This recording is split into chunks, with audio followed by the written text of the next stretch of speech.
Magandang hapon mga sangkay. So ipakita ko lang po yung tools na ginagamit namin dito kapag magkakabit kami ng hybrid car battery.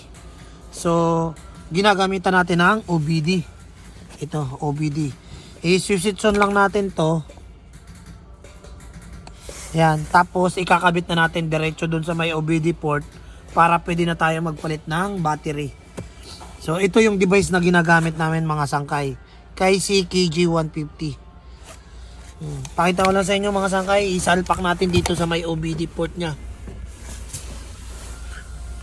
Yan, ito OBD port nya mga sangkay, yan sa gilid, ayan. Salpak lang natin yan dyan. Ayan, naka-switch on. Makita nyo may ilaw na kulay pula.